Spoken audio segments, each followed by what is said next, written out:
Well, do you find yourself, like, now that they're expecting, like, your friends, in the beginning, right? If they're expecting you to be funny. Tell us a joke. And then you're like, I have this whole. And then you're like trying to do bits on them. And then they're like, oh, like, that's that does funny. happen here and there. I mean, I remember when I started stand-up, some people were like, were they laughing just because, like, your mom paid them? Like, why was that funny? Like, that was not, because, I get it. Yeah.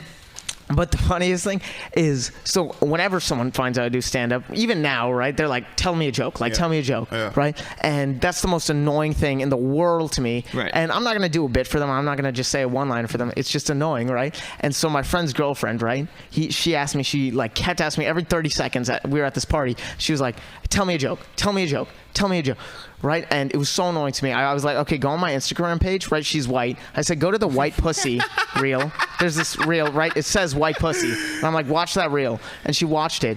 And I mean, I'm assuming she wasn't gonna be happy with it, and she was not happy with it. And so, that kind of got her off my case. She stopped asking. Yeah, she stopped asking. Thank God. And it's just I had that happen one time where I got invited to a birthday party. This was like 2017. I got invited to a friend's birthday party, and I showed up. She's drunk, and her family. It's a Mexican party. They got the candles on the cake. I walk in, she's like, "Oh, it's JD. Everyone, he's a comedian. Tell us a joke." I know. See, I just came for cake. Y'all better than me. I'd be like, look, you can hit my Cash App. It'll be $25 per joke. Thank you. Yeah. Or it's like the John Mayer thing when he had his 10-year high school reunion, and he was like, "Oh, I'm just gonna go." He's already been successful and stuff, and they go, "Oh, we just happen to have a guitar here, and John is back, and maybe you could play us a song." And he goes, "Yeah, that's why." You guys wanted to do it. You know what I mean? That's why you really wanted me here. So you used to the tell me a joke kind of thing. But I say it's better for you now because you'd be like, instead like, oh, you want to? All right, fine. Here, I'm gonna go to my Instagram, follow me. Yeah, I know. And then like, so that's the easier versus back when we was like, well, tell me a joke, and we couldn't just be like, that's true. It's on like Facebook because we wasn't recording and putting out clips like that as much. So when you tell them a joke, they're not gonna laugh. Exactly. It's not gonna be funny to them. Some random one-liner and out of context, not in the context. It's not going to be funny. So you're just... Who are some of your favorite comedians that you watched before you started stand-up and then some after? Because there's always changes. Of course. So before I started stand-up, like my number one idolization of Dave Chappelle, right? He was my favorite, of course. I loved him. And he was like the comedic voice in my head. Like, you know what I mean? Like, I think after I started stand-up, I stopped idolizing him as much. He's still definitely like number one on my favorite stand-up, probably next to like Louis and Bill Burr. But he's definitely top tier. And then Dave Attell, I've loved Dave Attell since I was like 7 or 8. All of his jokes, oh my God, he's amazing. He's a beast, dude. Yeah, he's the best joke writer alive. And I love Dave Attell. I still love him as much as I did when I was 8. And so... But as I've gone through stand-up more, I've definitely started to appreciate, because I used to not like Mitch Hedberg that much. I was like, he's not that funny. Like, I don't. But I started to appreciate that more. It changes once. You're like, you see it. You see. How hard it is to keep coming up with one-liners. Yeah, one-liners are. You just see it. That's harder once you realize how he was only doing like 4 hours of one-liners. That's hard to do. That's really hard to do. And so, you just start appreciating it more because you get the grind and you get it. You understand, so that definitely helped me see. You said in Z's that you was it like, where do you rate like a Z's, like whatever? Well, with his newest special, Nightclub Comedian, I thought that was not good, so I rate him definitely lower than I used to. His first 2 specials was classic. Yeah, his first 2 specials, Buried Alive was great. Even like Right Now was great. I loved Right Now. Okay. Buried Alive I thought was good. He used to be higher up for me, but I think he's slowly like dropping. Acting and stuff like that. Especially that like his dope show on Netflix. Master of None seasons 1 and 2 are great. Master of None. Yeah, season 3, worst thing I've ever seen. I hated that. I didn't watch it more than anything. It was not great. What if he watches? He's like, I was gonna take this kid on the road. Yeah, I know. He's just like, man, should I Master of None season 3? But it was. I do think he's like middle now. He's not where he used to be. He fell off. Yeah, he fell off. That's what happens, man. Like you become a stand-up comedian, then once you like kind of like make it, and they be like, okay, well now I get a Netflix show, I get movies. So that's why Jim Carrey quit. Yeah, because he was too busy. Even Eddie Murphy. He's 2 of the most iconic specials. Are you guys seeing with comedians now, like especially when you're seeing how big a lot of comedians are getting, that a lot of their new specials are like, you're not laughing at 90% of it. Like it's like interesting. You're watching them talk and they're good at talking. Depends on who. But like, there's a lot of because I'm a comedy fan, not a comedian. So like, I look at it and I'm like, I watched 6 comedy specials in a row and only laughed hard once in each one. So for me, I watched Ali Sadiq. He had put out 2 specials, and I found out he recorded. Oh, you just showed me him. Yeah, he recorded. So he did 2 specials in a weekend. So he did 2 on a Friday. It's 2 shows for 1 special, 2 shows for the second special on a Saturday. It's called The Domino Effect. Probably one of the best. And I remember I kept hearing everybody talk about it, and I was like, man, I don't know. And then I watched it because I didn't want to like get in my head, and I'm just like, probably the best storyteller right now, like out in the game. He's like that good. Then he put out Domino Effect. So both his specials are like, one's an hour and 25. Domino Effect 1, Domino Effect 2 was an hour and 30. And then he repeats like one joke during the entire thing, but then the joke he goes in on and he's starting to repeat, he expands on it for like 5 more minutes. Like that's some of the best.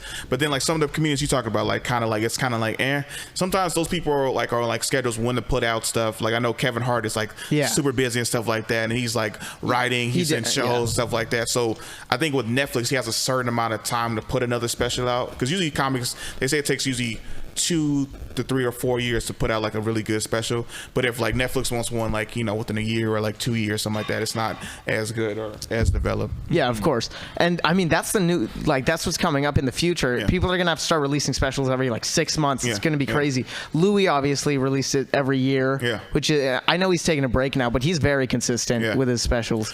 But yeah, I did notice that some comedians are getting less funny. Like Chris Rock, of course, his newest special, Selective Outrage, I didn't find it like as funny. I love the points, they were all great, but they weren't as funny. But Bill Burr's new special was hilarious. Like Live at Red Rocks was great and amazing points.